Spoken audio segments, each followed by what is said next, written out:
চারুকলায় পড়াশোনা শেষ করার পর একটা ছেলেকে যখন প্রাইভেট ফার্মে জব করতে হয় তখন সে পাবলো পিকাসো বা ভিঞ্চি কিছুই হতে পারে না। অবশ্য সে ভালো চাকরিজীবীও হতে পারে না, তাই বুকের আগুন নেভাতে মাইলের পর মাইল হেঁটে বেড়ায়।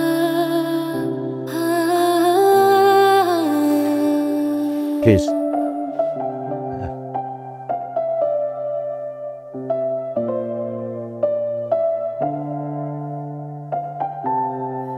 অবাক হচ্ছেন?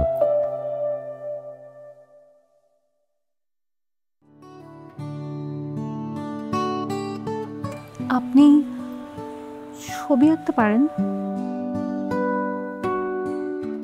আমাকে নিয়ে আপনার মনে অনেক প্রশ্ন, তাই না শিল্পী? আমি কেন অফিসে উদ্ভট আচরণ করি, কেন ঘন্টার পর ঘন্টা রাস্তায় হাঁটাহাঁটি করি, কেন বসের ঝাড়ি শুনেও চাকরি করি? আপনি আমাকে প্রশ্ন করেছিলেন না আমি হিন্দু হতে চাই কিনা? হ্যাঁ, প্রশ্ন করেছিলাম। আমি আসলে চেয়েছিলাম রাঙ্কিংকার বেস হতে, শাওনুল আবেদিন হয়ে দুর্ভিক্ষের ছবি আঁকতে চেয়েছিলাম, পাবলো পিকাসো হয়ে মাদার অ্যান্ড চাইল্ড আঁকতে চেয়েছিলাম, লিওনার্দো দা ভিঞ্চি হয়ে মোনালিসা আঁকতে চেয়েছিলাম, কিন্তু কিছুই আঁকতে পারিনি, কিছুই হতে পারিনি। কিছুই হতে না পেরে সাধারণ একজন চাকরিজীবী হয়ে ছুটি পেয়ে আপনাকে মোনালিসা ভেবে এঁকে ছেড়েছি। ভুল হলে ক্ষমা সুন্দর দৃষ্টিতে দেখবেন।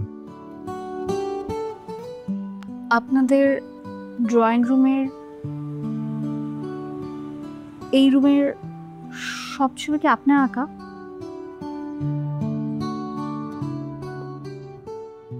Ramkinkar Baij, Shaonul Abedin, Leonardo da Vinci সব হওয়ার যোগ্যতা তো আপনার ছিল, তাহলে আপনি কেন হতে পারেননি? চারুকলায় পড়াশোনা শেষ করার পর একটা ছেলেকে যখন প্রাইভেট ফার্মে জব করতে হয় তখন সে পাবলো পিকাসো বা ভিঞ্চি কিছুই হতে পারে না। অবশ্য সে ভালো চাকরিজীবীও হতে পারে না, তাই বুকের আগুন নেভাতে মাইলের পর মাইল হেঁটে বেড়াই।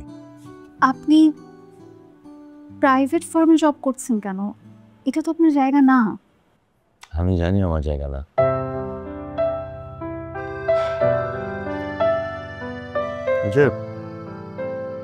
এই বাড়িটা দেখছেন না, যে বাড়িটাতে বসে আছেন, যে ফ্ল্যাটটাতে, এই ফ্ল্যাট আমার বাবা লোনের টাকা কিনেছিলেন। আমার বাবা এই ফ্ল্যাটটা লোন করে কিনে মারা গিয়েছেন।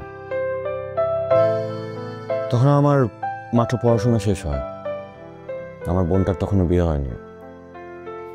তো ফ্ল্যাটের লোনের টাকা শোধ করার সমস্ত দায়িত্ব আমার কাঁধেই এসে পড়ে।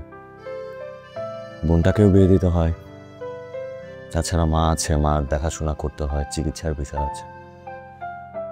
অখ্যাত একজন চিত্রশিল্পী হয়ে এত টাকা উপার্জন করা আমার পক্ষে সম্ভব ছিল না, তাই বাধ্য হয়ে চাকরি নিতে হয়েছে।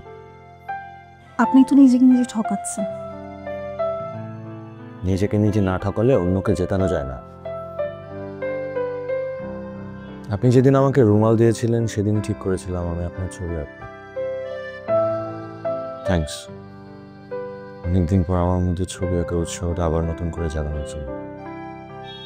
এটা আপনার গিফট, যার সময় নিয়ে যাবে। থ্যাঙ্কস শুধুমাত্র আপনার প্রাপ্য। যে মানুষটা এত সুন্দর ছবি আঁকতে পারে, পৃথিবীর সকল থ্যাঙ্কস শুধুমাত্র তার পাওয়া। শোনেন, চা খেয়ে যাবেন যাওয়ার সময়। আপনি গতকাল চা খেয়ে যাননি বলে মা আমাকে ভীষণ বকা দিয়েছে। আজকে যদি চা না খেয়ে যান আমাকে বাসা থেকে বের করে দেবে। সো এমনটা করবেন না প্লিজ, চাটা খেয়ে যাবেন।